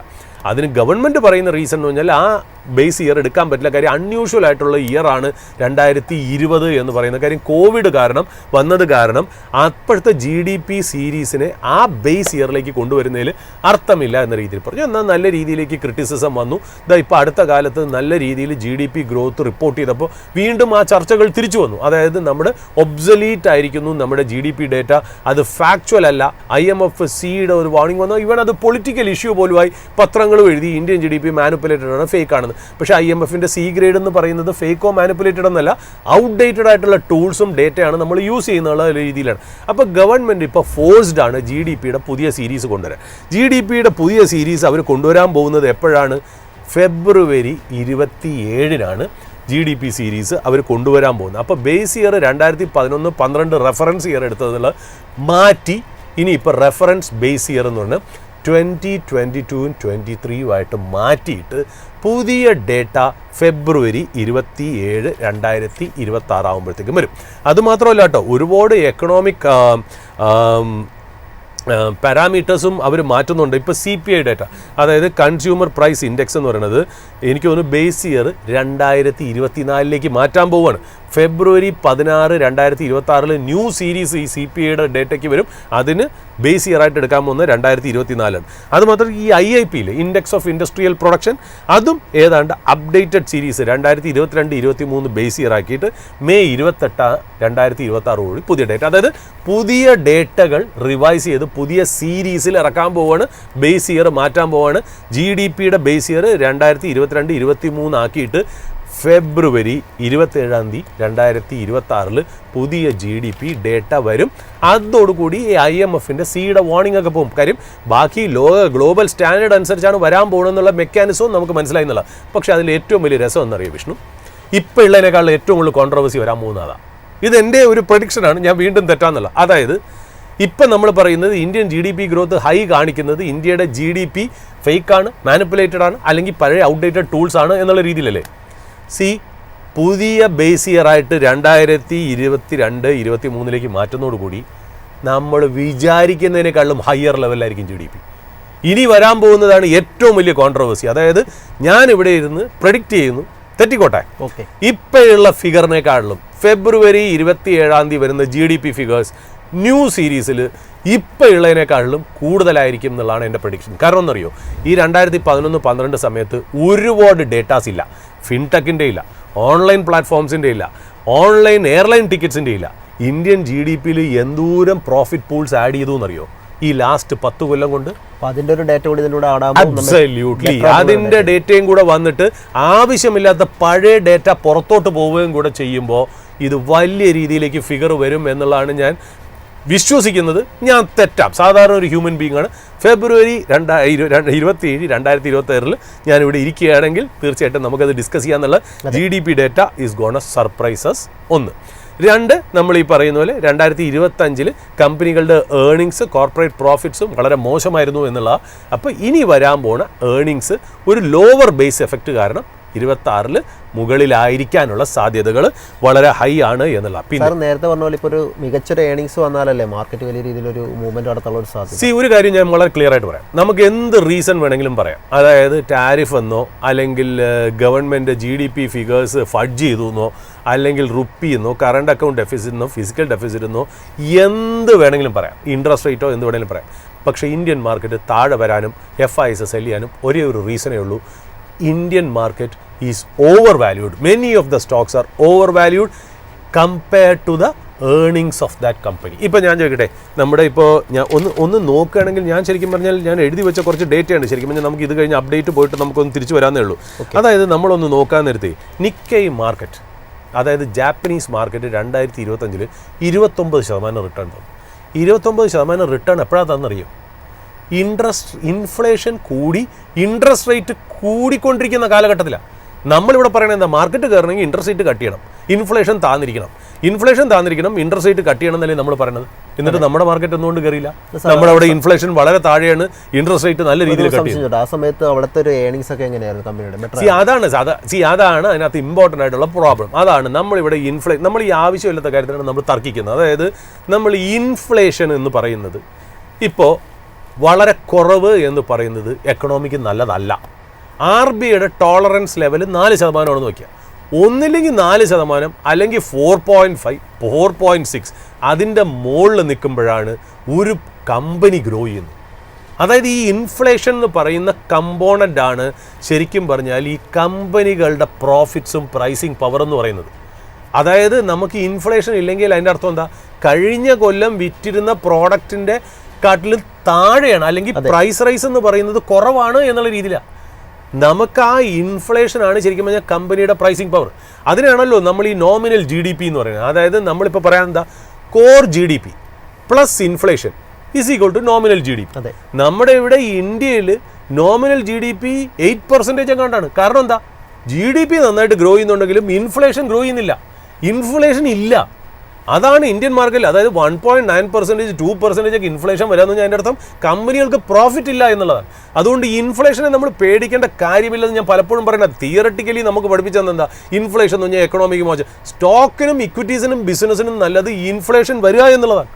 അപ്പോൾ അതുകൊണ്ടാണ് ഞാൻ പറഞ്ഞത്, നമ്മൾ പല തെറ്റിദ്ധാരണകളോടുകൂടിയാണ് വരുന്നത്. ഈ ഇൻഫ്ലേഷൻ കൂടുന്നതനുസരിച്ച് നോക്കിക്കോളൂ. അതുപോലെ ഗവൺമെൻറ് ബഡ്ജറ്റ് എസ്റ്റിമേറ്റ് ചെയ്യുന്നത്, അതായത് ഇത്രത്തോളം റവന്യൂ കിട്ടുന്നതൊക്കെ എസ്റ്റിമേറ്റ് ചെയ്യുന്നത് കോർ GDP എടുത്തിട്ടല്ല, റിയൽ GDP എടുത്തിട്ടല്ല, നോമിനൽ GDP എടുത്തിട്ടാണ്. അതായത് GDP പ്ലസ് ഇൻഫ്ലേഷൻ കൂടെ എടുത്തിട്ടുള്ള നോമിനൽ GDP എടുത്തിട്ടാണ് ഇവർ ബഡ്ജറ്റ് എസ്റ്റിമേറ്റ്സ് ഒക്കെ ചെയ്യുന്നത്. അവിടെ ഇൻഫ്ലേഷൻ ഭയങ്കരമായിട്ട് കുറഞ്ഞതാണ് പ്രശ്നം. അതാണ് അതിനകത്തുള്ള ഏറ്റവും പ്രോബ്ലമാറ്റിക് ഉള്ള സാധനം എന്ന് പറയുന്നത്. അപ്പോൾ ഇന്ത്യ വളരെ ഇൻട്രസ്റ്റിംഗ് ആയിട്ടുള്ള ഒരു എന്താ പറയുക ഒരു മാർക്കറ്റാണ് എന്നുള്ളതാണ്. അപ്പോൾ ഞാനൊന്ന് പറഞ്ഞു വയ്ക്കുന്ന കാര്യം വെച്ചാൽ 2026 വിഷ്ണു പറഞ്ഞ ചോദ്യത്തിലേക്ക് ഞാൻ തിരിച്ചു വന്നിട്ട് നമുക്ക് അപ്ഡേറ്റ് എടുത്തിട്ട് നമുക്ക് തിരിച്ചു വരാം. അതായത് ഞാൻ പറയുന്നത് കോർപ്പറേറ്റ് പ്രോഫിറ്റ്സ് ഇന്ത്യയിൽ ഉയർന്നില്ല എന്നുണ്ടെങ്കിൽ, ഇപ്പം നമുക്ക് ഒരു മാർക്കറ്റിനെ കുറിച്ച് എനിക്ക് വേണമെങ്കിൽ 2026 പ്രഡിക്ഷൻ എന്ന് പറയുന്നത് നല്ല രീതിയിൽ അവതരിപ്പിക്കാം, അല്ലെങ്കിൽ നെഗറ്റീവ് രീതിയിൽ അവതരിപ്പിക്കാം. ഏത് സ്ഥലത്ത് വേണമെങ്കിലും എനിക്ക് അവതരിപ്പിച്ച് അതിനെ ജസ്റ്റിഫൈ ചെയ്യാം. നല്ലതാണെന്ന് പറയാനായിട്ട് എനിക്ക് ജസ്റ്റിഫൈ ചെയ്യാനായിട്ട് ഒരുപാട് കാരണങ്ങളുണ്ട്, മോശമാണെന്ന് എനിക്ക് സ്ഥാപിക്കാൻ വേണ്ടിയിട്ട് ഒരുപാട് കാര്യങ്ങളുണ്ട്. ഞാൻ ഇത് രണ്ടും പറയുന്നില്ല. ഞാൻ പിന്നെ നിങ്ങൾ ട്രംപോ ടാരിഫോ, ഞാൻ പറയട്ടെ, വിഷ്ണു ഈ മാർക്കറ്റിലേക്ക് ഇൻവെസ്റ്റ് ചെയ്യാൻ വന്നത് ട്രംപ് നല്ല സ്വഭാവക്കാരനായിരിക്കും, അമേരിക്ക ടാരിഫ് വയ്ക്കൂല, ഇന്ത്യയും പാകിസ്ഥാനും യുദ്ധം ചെയ്യില്ല, യുക്രൈനും റഷ്യയും യുദ്ധം ചെയ്യില്ല, ഡോളർ സ്ട്രെങ്തൻ ചെയ്യും, ഇങ്ങനത്തെ ഉള്ള കാരണങ്ങൾ ഉണ്ടെന്നല്ലോ വന്നത്. ഇനി അതാണ് നമുക്ക് കാരണമെങ്കിൽ അത് വെറും നമ്മൾ പറയുന്ന മുടൻ തന്നെയായാണ്. നമ്മൾ മാർക്കറ്റിൽ പൈസ ഉണ്ടാക്കാത്തതിൻ്റെ ഏക റീസൺ നമ്മൾ തന്നെയാണ്. ഇപ്പം ഞാനും വിഷ്ണുവും 2 കഥാപാത്രങ്ങളാണെന്ന് വിചാരിക്കുക. വിഷ്ണു പിടിച്ച എല്ലാ സ്റ്റോക്കും ഇപ്പോൾ എത്രയോ 100-ൽ പരം സ്റ്റോക്കുകൾ മാർക്കറ്റിൽ 2025 നല്ല രീതിയിൽ പെർഫോം ചെയ്തല്ലോ. 30%, 50%, 60%. വിഷ്ണു ട്രേഡ് നടത്തിയത് കംപ്ലീറ്റ് അതിലാണ്. എൻ്റെ കയ്യിലിരിക്കുന്ന എല്ലാം ലോസ് ആയിട്ടുള്ള പോർട്ട്ഫോളിയോ ആണെങ്കിൽ വിഷ്ണുവിനെ സംബന്ധിച്ച് 2025 എങ്ങനെ മോശമാവും? ശരിയാണ്, എന്നെ സംബന്ധിച്ചല്ലേ മോശമായിട്ടുള്ളൂ. അപ്പം നമ്മുടെ കയ്യിലിരിക്കുന്ന സ്റ്റോക്ക് വെച്ചിട്ട് നമ്മൾ ഈ ബാഡ് വർക്കേഴ്സ്, ഇപ്പം ഞാൻ എൻ്റെ കാര്യം തന്നെ പറയാം, എൻ്റെ കയ്യിലിരിക്കുന്ന സ്റ്റോക്ക് നെഗറ്റീവ് ആണെങ്കിൽ bad workers blame their tools. കൈയക്ഷരം നന്നാവാത്തതിന് പേനെ കുറ്റം പറയുക, മുഖം നന്നാവാത്തതിന് കണ്ണാടിയെ കുറ്റം പറയുക എന്നല്ലാതെ നമ്മുടെ കയ്യിൽ ഈ കയറിയ സ്റ്റോക്ക് ഉണ്ടായിരുന്നെങ്കിൽ നമ്മൾ ഇതൊന്നും അറിയേണ്ട കാര്യമില്ലല്ലോ. നമ്മൾ ഈ ഇൻഡെക്സും നോക്കി, കറൻസിയും നോക്കി, RBI ഇൻട്രസ്റ്റും നോക്കി, US നോക്കി, നമ്മളിങ്ങനെ വേഴാമ്പലിനെ പോലെ മഴ കാത്തിരിക്കുന്നത് പോലെ അല്ലാതെ നമ്മൾ റിയലിസ്റ്റിക് ആയിട്ട് ഇറങ്ങിച്ചെന്ന് സെക്ടർ റൊട്ടേഷൻ എവിടെ നടക്കുന്നു, ഏതൊക്കെ സ്റ്റോക്കിൽ ഏർണിംഗ്സ് അപ്ഗ്രേഡ് വരുന്നു എന്നുള്ള കാര്യം നമ്മൾ നോക്കിയിട്ടില്ലല്ലോ വിഷ്ണു. അതുണ്ടായിരുന്നു തീർച്ചയായിട്ടും. ഇപ്പം നമ്മൾ പേൾ ഗ്ലോബലിന്റെ കാര്യം പറഞ്ഞു. നമ്മൾ ഈ ദിവസവും ഓരോരുത്തരും വന്ന് ടെക്സ്റ്റൈൽ ഇൻഡസ്ട്രിക്ക് മോശമാണ്, അപ്പാരൽ ഇൻഡസ്ട്രിക്ക് ടാരിഫ് കാരണം മോശമാണെന്ന്. പേൾ ഗ്ലോബൽ 960 റുപ്പീസിൽ നിന്ന് 1600 വന്നത് ഹോൾഡ് ചെയ്യുന്ന ഒരു ഇൻവെസ്റ്റർ ഉണ്ടെങ്കിൽ അയാൾക്ക് 2025 മോശമാണോ? ഇല്ല. നമ്മളെ സംബന്ധിച്ച് ഇൻഡെക്സ് കയറിയാലേ പൈസ ഉണ്ടാക്കുള്ളൂ എന്നുള്ള തെറ്റിദ്ധാരണ. അത് ചിലപ്പോൾ ബാങ്ക് ഇൻഡെക്സിലും നിഫ്റ്റി ഇൻഡെക്സിലും ട്രേഡ് ചെയ്യുന്നവർക്ക്, ഇൻഡിവിജ്വൽ ബിസിനസ്സിൽ ഇൻവെസ്റ്റ് ചെയ്ത വ്യക്തികൾക്ക് ഈ കയറിയ സ്റ്റോക്കാണ് കയ്യിലിരിക്കുന്നതെങ്കിൽ അവർക്കാർക്കും പ്രോബ്ലം ഇല്ലല്ലോ. അവർക്ക് GDPയും കംപ്ലൈൻറ്റ് ഇല്ല, ട്രംപിനെ കുറിച്ചും കംപ്ലൈൻറ്റ് ഇല്ല. എനിക്കറിയാം, എൻ്റെ ഒരു ഫ്രണ്ട് ബാംഗ്ലൂരിലുള്ളത്, അദ്ദേഹത്തിൻ്റെ എല്ലാ ട്രേഡും പോർട്ട്ഫോളിയോ പോസിറ്റീവായിരുന്നു. അദ്ദേഹം എൻ്റെ അടുത്ത്, ഞാൻ സംസാരിക്കുന്നത്, അയാൾ ഒരു ഫണ്ട് മാനേജറാണ്. അദ്ദേഹം എൻ്റെ അടുത്ത് ചോദിക്കുന്ന കാര്യം എന്ന് വെച്ചാൽ, നിങ്ങൾക്കല്ലേ ഉള്ളൂ കയറാത്ത സ്റ്റോക്ക് കയ്യിലിരിക്കുന്നുണ്ടല്ലേ, നിങ്ങൾക്ക് കയറിയ സ്റ്റോക്ക് ആണെങ്കിൽ ഇന്ത്യൻ എക്കണോമിയെ കുറിച്ചോ ഇന്ത്യൻ മാർക്കറ്റിനെ കുറിച്ച് എനിക്ക് യാതൊരു കംപ്ലൈൻറ്റും ഇല്ല എന്നുള്ള. അപ്പോൾ നമ്മൾ സ്റ്റോക്ക് മാർക്കറ്റ് എന്ന് പറഞ്ഞാൽ ടോട്ടൽ സ്റ്റോക്ക് മാർക്കറ്റിന് നോക്കേണ്ട കാര്യമില്ല, നമ്മൾ മേടിക്കുന്ന സ്റ്റോക്ക് പെർഫോം ചെയ്തോ ഇല്ലേ എന്നുള്ളത് മാത്രം നോക്കിയാൽ മതി എന്നുള്ള. വിഷ്ണു, ഞാൻ പറയുന്നത് ഇന്ത്യൻ മാർക്കറ്റിൽ ഇൻഫ്ലേഷൻ ഫിഗേഴ്സ് ഉയരണം. ഇൻഫ്ലേഷൻ ഫിഗേഴ്സ് ഉയരാതെ കോർപ്പറേറ്റ് പ്രോഫിറ്റ്സ് ഇൻക്രീസ് ചെയ്യില്ല എന്നുള്ളതാണ് എനിക്ക് 2026 ഞാൻ സൂക്ഷിച്ച് നോക്കാൻ പോകുന്ന ഒരു പാരാമീറ്റർ. നമ്മൾ എത്രയോ പ്രാവശ്യം പറഞ്ഞു, ഇന്ത്യയിൽ നിന്ന് എത്രത്തോളം എമൗണ്ട് FIIസും FPIസും വിറ്റുപോയി എന്നുള്ളതും മ്യൂച്വൽ ഫണ്ടിലേക്ക് എത്ര കാശ് വന്നു എന്നുള്ളതും ഇതെല്ലാം നമ്മൾ എക്സ്പ്ലെയിൻ ചെയ്തെങ്കിലും നിങ്ങളൊരു FIIയുടെ പോയിന്റ് ഓഫ് വ്യൂവിൽ നോക്കുക. ഒരു ഫോറിൻ ഇൻസ്റ്റിറ്റ്യൂഷൻ ഇൻവെസ്റ്റർ, എനിക്ക് പരിചയമുള്ള ഒരു ഫോറിൻ ഇൻസ്റ്റിറ്റ്യൂഷൻ ഇൻവെസ്റ്റർ, അതായത് നമ്മൾ സാധാരണ പറയണമെന്നറിയോ, നോമിനൽ GDP, ഇപ്പോൾ ഇൻഫ്ലേഷൻ കുറവാണല്ലോ, real GDP plus inflation is equal to nominal GDP അല്ലേ? അതിൽ ഇൻഫ്ലേഷൻ വളരെ കുറവാണ്, എന്നാൽ GDP നന്നായിട്ട് ഉണ്ട് എന്നുണ്ടെങ്കിൽ ഈ ഇൻഫ്ലേഷൻ്റെ കുറവ് റിഫ്ലക്റ്റ് ചെയ്യണത് എവിടെയാണ്?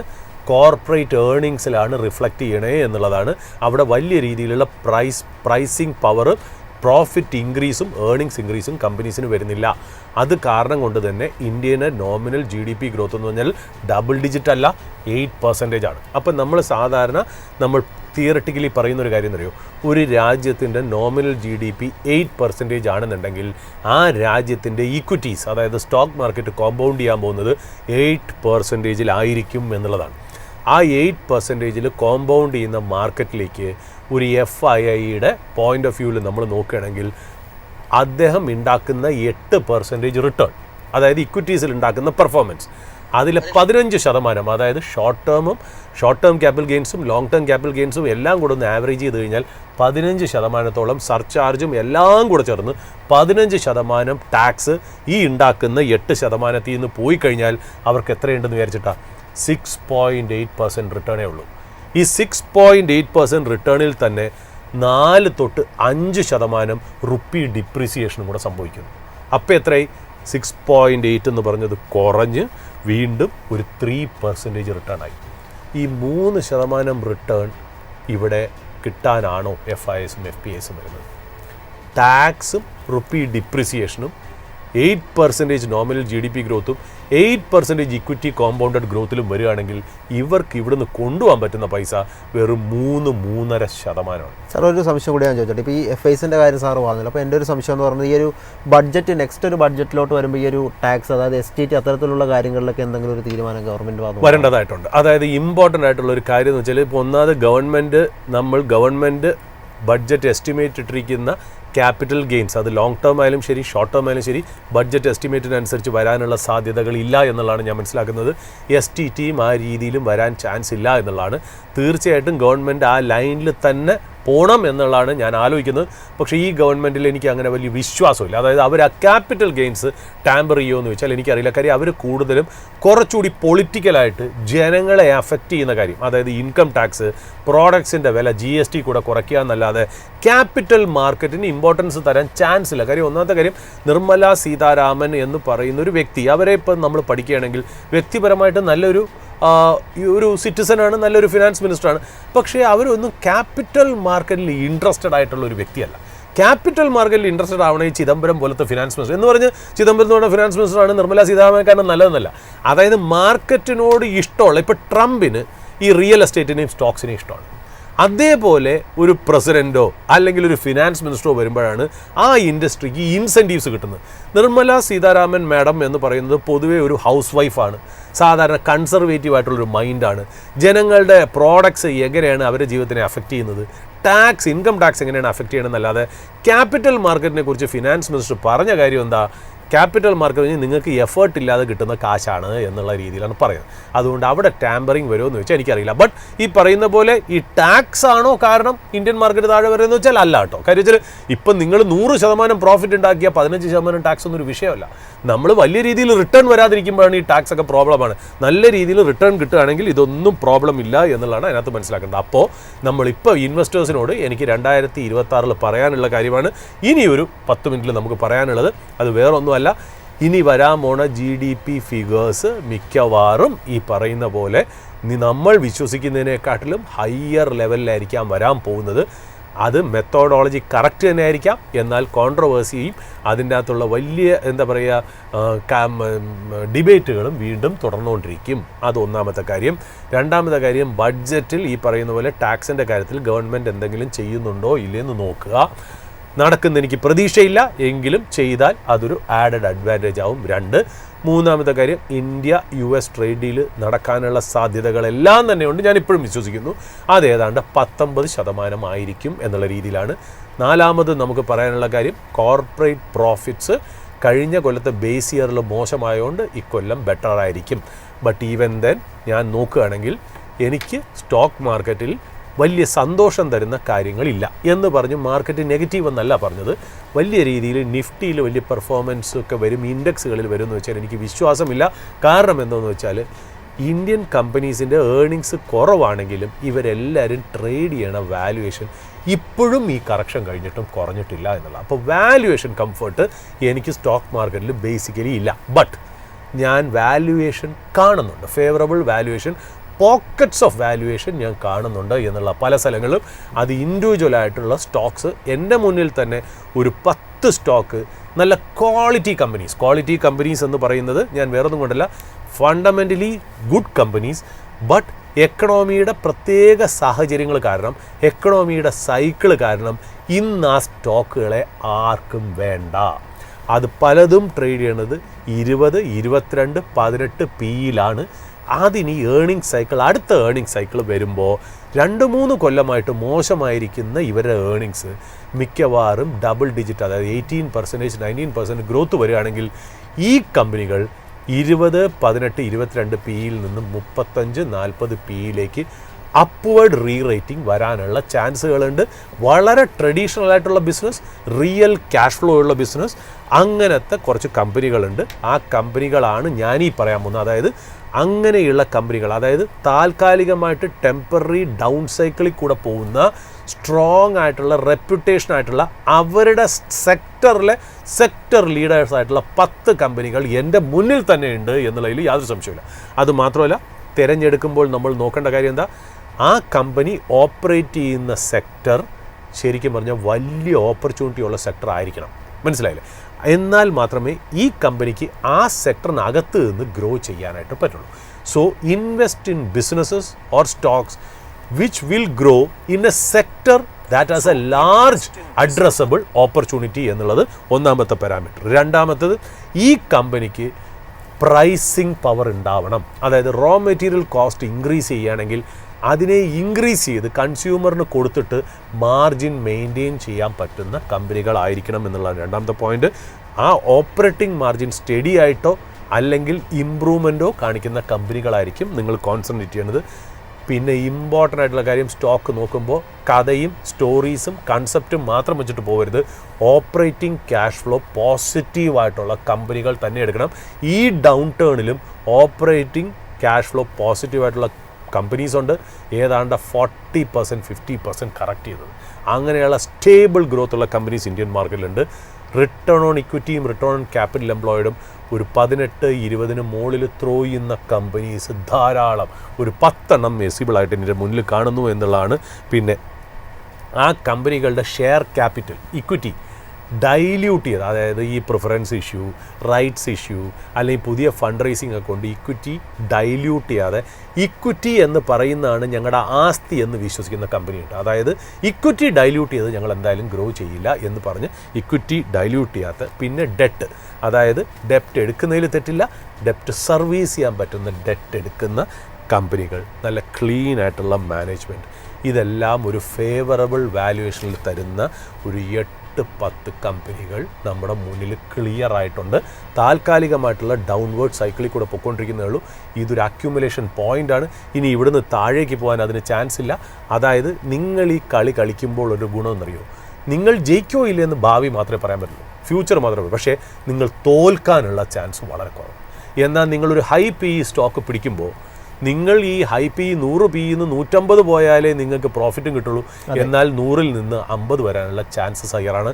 അവിടെ നിങ്ങൾ കളിക്കുമ്പോൾ നിങ്ങൾ തോക്കാനുള്ള ചാൻസസ് ആണ് കൂടുതൽ ജയിക്കാനുള്ളതിനേക്കാൾ. അപ്പോൾ നിങ്ങൾ കളിക്കുമ്പോൾ എന്ത് കളിക്കണം? നിങ്ങൾ തോക്കാതിരിക്കാനുള്ള കളി കളിക്കണം. എന്നാൽ ഇനി മുന്നോട്ട് പോകണമെങ്കിൽ ജയിക്കുക മാത്രമാണ് അതിൻ്റെ ലക്ഷ്യം. മേ ബി അത് 3 മാസം 6 മാസം ആവാം എന്നുള്ളൊരു കൺസെപ്റ്റിലേക്ക് നിങ്ങളുടെ സ്റ്റോക്ക് പിക്കിംഗ് എടുക്കുകയാണെങ്കിൽ വേണ്ട രീതിയിൽ വരും. എല്ലാവരോടും പറയുന്ന ഒരു കാര്യമുണ്ട്, പല യങ്ങർ ഇൻവെസ്റ്റേഴ്സിനും പറ്റുന്നൊരു പ്രോബ്ലം വെച്ചാൽ നമ്മളൊരു പോർട്ട്ഫോളിയോ ഉണ്ടാക്കുന്നത് നമ്മൾ റിട്ടേൺ ഉണ്ടാക്കാനാണെന്നൊക്കെ പറയുമെങ്കിലും നമ്മുടെ ആറ്റിറ്റ്യൂഡ് അതെന്നറിയും, ഇത് വേറെ ഒരാളെ കാണിക്കുമ്പോൾ അവൻ നമ്മളെ അപ്രീഷിയേറ്റ് ചെയ്യണം. അതായത് ഇപ്പോൾ സൂരജ് നായർ ഒരു പോർട്ട്ഫോളിയോ ഉണ്ടാക്കിയിട്ട് നമ്മൾ വേറെ ആരെങ്കിലും വാലിഡേഷന് വേണ്ടിയിട്ടാണ് കാണിക്കുന്നത്. അപ്പോൾ അയാൾ പറയണം, ഓ നിങ്ങൾ സ്റ്റോക്സും 2 വീലറും ഒക്കെ അതായത് EV സ്റ്റോക്കൊക്കെ മേടിച്ചിട്ടുണ്ടല്ലേ, നിങ്ങൾ ഭയങ്കര ബുദ്ധിമാനാണല്ലോ എന്ന് കേൾക്കാൻ വേണ്ടിയിട്ടാണ് നമ്മൾ ഈ പോർട്ട്ഫോളിയോ ഉണ്ടാക്കുന്നത്. അല്ലാണ്ട് ആ പോർട്ട്ഫോളിയോയിൽ ഈ പറയുന്ന പോലെ ക്യാഷ് ഫ്ലോ ഉണ്ടെന്നുള്ളോ, ഓപ്പറേറ്റിംഗ് ക്യാഷ് ഫ്ലോ പോസിറ്റീവ് ആണെന്നുള്ളോ, ഇക്വിറ്റി ഡൈല്യൂട്ട് ചെയ്യാന്നുള്ളതോ അല്ലെങ്കിൽ ഇതിൻ്റെ വാല്യൂഷൻ ഒന്നും നമ്മൾ നോക്കുന്നില്ല. നമ്മൾ ഗാലറിക്ക് വേണ്ടിയാണ് കളിക്കുന്നത്. അതായത് നമ്മളിപ്പോൾ പറയുന്നതെന്നറിയോ, നമ്മൾ നാട്ടുകാരുടെ അടുത്ത് പറയുമ്പോൾ ഇലക്ട്രിക് വെഹിക്കിൾസിൻ്റെ സ്റ്റോക്ക് ഇല്ലെങ്കിൽ അവൻ എന്ത് പറയും? അതെ, ഡേറ്റാ സെൻറ്റർ സ്റ്റോക്ക് എൻ്റെ പോർട്ട്ഫോളിയോ ഇല്ലെങ്കിൽ നാട്ടുകാർ എന്നെ മണ്ടനായിട്ട് കണക്കാക്കില്ലേ? അല്ലെങ്കിൽ ഈ പറയുന്ന പോലെ സോളാറിൻ്റെ ഇതില്ലെന്നുണ്ടെങ്കിൽ നമ്മൾ ഇതിനകത്ത് നമ്മൾ പറഞ്ഞില്ലേ, വണ്ടിയുടെ ഭംഗി കണ്ട് ആരെങ്കിലും മേടിക്കുമോ അതിനകത്ത് എഞ്ചിൻ ഇല്ലെങ്കിൽ? ആ എഞ്ചിനാണ് അതിനകത്ത് ഇമ്പോർട്ടൻ്റ് അല്ലേ? എഞ്ചിൻ കണ്ടീഷൻ, നമ്മൾ വണ്ടി ഓടിക്കാൻ നേരത്ത് എന്താ പറയുന്നത്, ആ വണ്ടിയുടെ ഈ പറയുന്ന പോലെ എഞ്ചിൻ കണ്ടീഷൻ കറക്റ്റ് ആണെങ്കിൽ മാത്രമല്ലേ നമ്മൾ മേടിക്കുള്ളൂ. നമ്മളിപ്പോൾ പുറത്തൊരു വ്യക്തി നല്ല ഭംഗിയായിട്ട് കാണപ്പെടുമെങ്കിലും ഹാർട്ട് വീക്ക് ആണെങ്കിലും എന്ന് പറയും പോലെ ഒരു ബിസിനസ്സിനെ ഡിറ്റർമിൻ ചെയ്യുന്നത് ആ ബിസിനസ്സിൻ്റെ എക്കണോമിക്സ് ആണ്, കഥകളല്ല.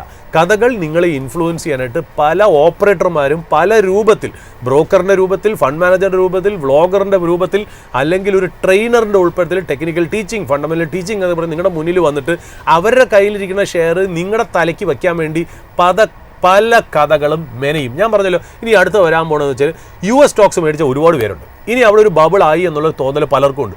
ഇത് വിറ്റ് പോകണമല്ലോ, വിറ്റ് പോകണമെങ്കിൽ എന്ത് ചെയ്യണം? മറ്റുള്ള ലോകത്തുള്ളവരെ കൊണ്ട് US സ്റ്റോക്ക് മേടിപ്പിക്കണം. അപ്പോൾ ഇനി രാജ്യങ്ങളിലേക്ക് റിപ്പോർട്ട് എഴുതും. അതായത് നിങ്ങൾ ഇന്ത്യൻ സ്റ്റോക്ക് മാത്രം മേടിച്ചാൽ പോരാ, നിങ്ങൾ ഡൈവേഴ്സിഫൈ ചെയ്യണം. NVIDIA ഒക്കെ കണ്ടില്ലേ എന്ന് ഇത് അവസാനം സാധാരണ ജനങ്ങളുടെ തലയിൽ വെച്ചിട്ട് ഇവർ ഊരും എന്നുള്ള കാര്യത്തിൽ സംശയമില്ല. അപ്പോൾ ഇങ്ങനത്തെ കാര്യങ്ങൾ നിങ്ങൾ ശ്രദ്ധിക്കുക. നിങ്ങൾ ഈ പറയുന്ന പോലെ ഈ സ്പെഷ്യൽ ഷോ എന്ന് പറയാൻ കാര്യം, ഞാൻ നിങ്ങളുടെ കൂടെയുണ്ട്. നമ്മൾ എന്നും ഇതേപോലെ ഡിസ്കസ് ചെയ്ത് തന്നെ പോവാം. പെർഫെക്റ്റ് ആവണമെന്നില്ല, തെറ്റുകൾ നമുക്ക് സംഭവിക്കാം. സാധാരണ ഇൻസിഗ്നിഫിക്കന്റ് വ്യക്തികളാണ് എന്നുള്ള കാര്യത്തിൽ സംശയമില്ല. ഞാൻ നിങ്ങളോട് പറയുന്ന ഒരു കാര്യമേ ഉള്ളൂ, എല്ലാ ഈഗോസും മാറ്റിവെക്കുക. മറ്റുള്ളവരെ കംപ്ലൈൻറ്റ് ചെയ്ത് ഈ GDP data, inflation, US, tariff, Trump, government ഒന്നും കുറ്റം പറഞ്ഞിട്ട് കാര്യമില്ല. നമ്മുടെ കയ്യിലുള്ള സ്റ്റോക്ക് പെർഫോം ചെയ്തിരുന്നെങ്കിൽ നമുക്ക് ഇതൊന്നും കംപ്ലൈൻറ്റ് ഇല്ല എന്നുള്ള. നമുക്ക് ഇപ്പം എല്ലാം പ്രോബ്ലമായിട്ട് വരും, ടാക്സ് പ്രോബ്ലമായിട്ട് വരും, GDP ഫിഗേഴ്സ്. കാര്യം എന്താ? നമ്മുടെ പോർട്ട്ഫോളിയോ പെർഫോം ചെയ്യുന്നത്. പോർട്ട്ഫോളിയോ പെർഫോം ചെയ്യണമെന്നുണ്ടെങ്കിൽ ഗാലറിക്ക് വേണ്ടി കളിക്കാതെ നമ്മൾ ബിസിനസ്സുകളുടെ ഇൻഹറൻറ്റ് ഗ്രോത്ത് പ്രോസ്പെക്ട്സ് കണ്ടുപിടിച്ച് ഡൗൺ സൈക്കിളിൽ നിൽക്കുന്ന ചീപ്പായിട്ട് ട്രേഡ് ചെയ്യുന്ന ക്വാളിറ്റിയും ഫണ്ടമെൻ്റലി സ്ട്രോങ് ആയിട്ടുള്ള റെപ്യൂട്ടഡ് 40 കൊല്ലം 50 കൊല്ലം 60 കൊല്ലമുള്ള സെക്ടർ ലീഡേഴ്സായിട്ടുള്ള കമ്പനികൾ നിങ്ങളുടെ മുന്നിൽ അവൈലബിൾ ആണ്. കണ്ണ് തുറക്കുക, ചെവി തുറക്കുക, വായ അടച്ചു വെച്ച് ആരെയും കണിക്കാതെ സൈലൻ്റായിട്ട് പോയി ഇൻവെസ്റ്റ് ചെയ്യുക. ഇനി ഓൾറെഡി 100% ഇൻവെസ്റ്റഡ് ആയിട്ടുള്ളവരാണെങ്കിൽ അവരുടെ പോർട്ട്ഫോളിയോ റീസ്ട്രക്ചർ ചെയ്ത് നിങ്ങളുടെ സ്റ്റേറ്റ്മെൻറ്റിൽ ഒരു ലോസ് വരുത്തി ആ ലോസിനെ നിങ്ങൾക്ക് 7 കൊല്ലം 8 കൊല്ലത്തേക്ക് ക്യാരി ഫോർവേഡ് ചെയ്യാം. അതുകൊണ്ട് ഭാവിയിൽ ഉണ്ടാക്കുന്ന പ്രോഫിറ്റ്സിനെ നിങ്ങൾക്ക് ആ ലോസ് ആയിട്ട് നെഗേറ്റ് ചെയ്ത് ടാക്സ് കുറച്ചെടുത്താൽ മതി. എന്നിട്ട് മോശം കമ്പനികളിൽ നിന്ന് മാറി റീസ്ട്രക്ചർ ചെയ്ത് നിങ്ങൾ മുന്നോട്ട് പോവുക എന്നുള്ള. അപ്പോൾ പുതിയ ഇൻവെസ്റ്ററെ സംബന്ധിച്ചാണെങ്കിൽ തീർച്ചയായിട്ടും നല്ല കുറേ കമ്പനികളുണ്ട്, നിങ്ങൾക്ക് അത് പോയി പിക്ക് ചെയ്യാം. നമ്മൾ ഓൾറെഡി ഇൻവെസ്റ്റഡ് ആയിട്ടുള്ള ഇൻവെസ്റ്റർ ആണെന്നുണ്ടെങ്കിൽ പോർട്ട്ഫോളിയോയ്ക്ക് ഒന്ന് തിരിഞ്ഞു നോക്കുക. അതിനകത്ത് എന്തെങ്കിലും പ്രോബ്ലം ഉണ്ട് എന്ന് നിങ്ങൾ മനസ്സിലാക്കിയിട്ടുണ്ടെങ്കിൽ അതെല്ലാം റീസ്ട്രക്ചർ ചെയ്ത് നല്ല കമ്പനികളിലേക്ക് മാറ്റുക. നമ്മുടെ പ്രേക്ഷകർക്കും എല്ലാവർക്കും, ലോകത്തുള്ള എല്ലാ ഇക്വിറ്റി ഇൻവെസ്റ്റേഴ്സിനും എല്ലാ ആശംസകളും നേരുന്നു. നാളെ ഞാൻ ചിലപ്പോൾ അച്ഛൻ്റെ ബലിയായിട്ട് ചിലപ്പോൾ വരാൻ പറ്റിയില്ലെങ്കിൽ ഓപ്പണിംഗ് അവേഴ്സിന് നിങ്ങളുടെ കൂടെ ജോയിൻ ചെയ്യാൻ പറ്റില്ല എന്ന് എനിക്കും സങ്കടമുണ്ട് എന്നുള്ളതാണ്. സോ എല്ലാ മൈഫിൻ്റെ എല്ലാ പ്രേക്ഷകർക്കും ഞങ്ങളുടെ എല്ലാ മൈഫിൻ ടീമിൻ്റെ ഭാഗത്തു നിന്നും ഹൃദയം നിറഞ്ഞ പുതുവത്സരാശംസകൾ. Happy new year. നമുക്ക് വീണ്ടും പുതിയ കൊല്ലം വരുമ്പോഴത്തേക്കും ഓപ്പണിംഗ് അവേഴ്സിൽ പുതിയ കഥകളുമായി, പുതിയ സ്റ്റോറീസുമായി, പുതിയ പ്രഡിക്ഷനായി നിങ്ങളുടെ മുന്നിലേക്ക് ഞങ്ങൾ വീണ്ടും തിരിച്ചെത്തും. Thank you so much and we love you all. Over to you Vishnu. ഏതായാലും സാറ് പറഞ്ഞ പോലെ ഈ ഒരു കാര്യങ്ങളൊക്കെ നിക്ഷേപം നടത്തുന്നതിന് മുമ്പ് ശ്രദ്ധിക്കുക. നമ്മൾ നേരത്തെ ഒരു എപ്പിസോഡ് തന്നെ ചെയ്തിട്ടുണ്ട്. നിഫ്റ്റി 50 മാത്രമല്ല മാർക്കറ്റ് എന്ന് പറയുന്നത്. നല്ല ബിസിനസ്സുകൾ നോക്കി ഇൻവെസ്റ്റ് ചെയ്യാൻ എല്ലാവരും ശ്രദ്ധിക്കുക. അപ്പോൾ ഇവിടെ പറഞ്ഞ കാര്യങ്ങളോ അല്ലെങ്കിൽ ഇവിടെ നമ്മൾ അഡ്വൈസ് ചെയ്ത സ്റ്റോക്കുകളൊക്കെ തന്നെ ഒരു എഡ്യൂക്കേഷൻ പർപ്പസിന് വേണ്ടി മാത്രമുള്ളതാണ്. നിക്ഷേപം നടത്തുമ്പോൾ സ്വയം പഠിക്കുക. ഒപ്പം രജിസ്റ്റേർഡ് അനലിസ്റ്റ് പോലുള്ളവരെ ഒപ്പീനിയൻ തേടിയതിന് ശേഷം മാത്രം നിക്ഷേപിക്കുക. അടുത്ത മണിക്കൂറുകളിൽ റിസർച്ച് ടീം കൂടുതൽ അപ്ഡേറ്റ്സുമായി ജോയിൻ ചെയ്യുന്നതായിരിക്കും. Stay tuned.